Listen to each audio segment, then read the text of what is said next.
You are listening to Viewpoints from PlaceCloud. Cultural researchers tell stories of places from around the world. For the full multimedia experience and to support the creators you enjoy, visit placecloud.io. Newgate Prison was London's longest-serving prison, operating for over 700 years from 1188 until 1905. It was built on the site of the west gate of London's Roman Wall, hence its name. The Central Criminal Court still stands on its former site. From 1674, when the Old Bailey courthouse was originally built, it stood next to Newgate Prison, so defendants could be conveniently brought to trial. The prison was built and rebuilt many times to encompass growing prison populations, and after being destroyed by fire, twice. First in the Great Fire of London in 1666, and again in 1780 during London's most destructive riot, the Gordon Riot. Protesters burnt down the prison and scrawled on a surviving wall that the inmates had been freed by the authority of His Majesty, King Mob. In the 1600s and 1700s, life in Newgate Prison was particularly harsh if you were poor. If you were rich, you could pay for better accommodation on the master's side. The rest were condemned to the poor side. Only the king's prisoners, convicted of crimes like treason or heresy, were confined to their own quarter. There was a real mix of prisoners at Newgate. Some were awaiting trial at the neighbouring Old Bailey courthouse, usually kept in irons. Those convicted of crimes were made to do hard labour while in custody. In contrast, the debtors often had their families living with them and were able to have an unlimited number of visitors while they paid off their debts. Some were awaiting transportation to the colonies. Others were on death row, awaiting execution. Those condemned to death were kept in chains before being carted off to Tyburn, or after 1783, to undertake the long drop outside the prison walls of Newgate in front of huge crowds. Jailers run prisons for profit, so inmates had to pay for food, drink, and candles. When new chums arrived, the inmates on their ward demanded a fee, known as a garnish, be paid. If they didn't pay up, they were made to strip and run down the ward, while their cellmates kicked and punched them, and their clothes were often auctioned off to buy supplies for the ward. The guards allowed it to happen. They could hardly control the prisoners even if they wanted to, as the prison was a dark labyrinth of corridors, wards, and staircases. Though both men and women were incarcerated and transported from Newgate, they were quartered separately. In this viewpoint, I'll focus on the lives of women incarcerated at Newgate, and especially those who were sent to Britain's colonies in America and Australia.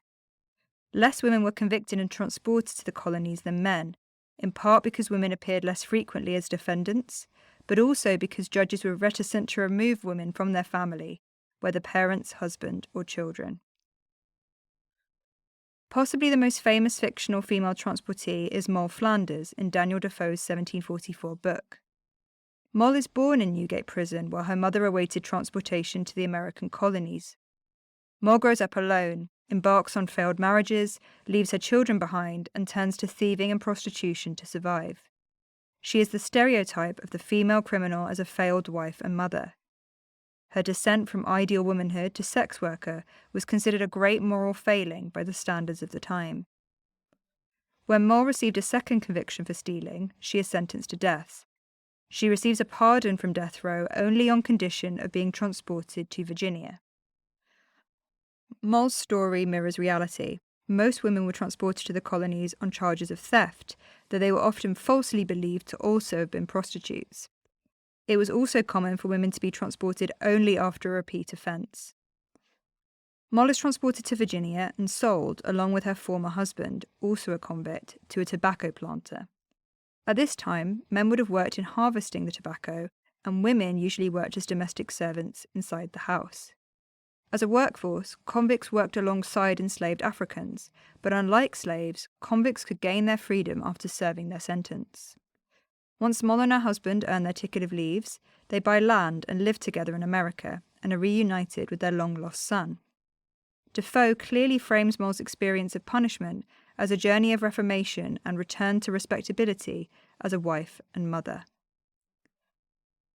In real life, punishment rarely aligned so neatly with reformation. Mary Young, alias Jenny Diver, gained real-life notoriety as a thief, becoming the inspiration for the character of Jenny in The Beggar's Opera. Mary was originally from Ireland, but became a very successful cutpurse in London, working with a gang of accomplices. When the authorities caught up with her, she was sentenced to transportation. Leaving from Newgate to the convict ship, she had a wagon load of possessions to fund her new life in Virginia. She used her wealth and cunning to evade her sentence, returning to London from transportation not once but twice. However, she could not escape justice forever. She was tried for highway robbery in 1748, sent back to Newgate a condemned woman, and executed at Tyburn. You can read the court transcript of Mary's conviction for highway robbery by searching Old Bailey online. When America won its War of Independence in 1776, convicts could no longer be transported there. From 1788, convicts were transported instead to the Australian colonies. Around 1 in 6 of the 160,000 convicts sent there were women. The gender disparity in the colonies meant that most were able to marry or cohabit and have families in the colony. Most women transported there were single and in their 20s. The youngest woman transported to Australia was Mary Wade, aged just 13. She was condemned to death for pawning stolen clothes, but after spending 2 months in Newgate, all the women on death row had their sentences commuted because King George III had been declared cured of his madness. The Lady Juliana transport vessel carried 226 women convicts to Sydney over a long 11-month journey. Wade went on to have 21 children in the colonies, only 7 of whom survived. Today, she has over 300 living descendants, including Kevin Rudd, the former Prime Minister of Australia. The prison reformer Elizabeth Fry had perhaps the greatest influence on the day-to-day lives of women locked up at Newgate. After visiting the prison in 1813, Fry convinced the sheriff to give her free rein over discipline in the women's wards. In 1816, Fry and a group of fellow Quaker women entered what they described as a den of beasts to find the women half naked, begging for money through the bars, swearing and fighting. First, Fry separated the old and young prisoners and the recidivists from the first-time offenders. Then, she stopped women wearing their own clothes, cutting their hair short and putting them into white uniforms.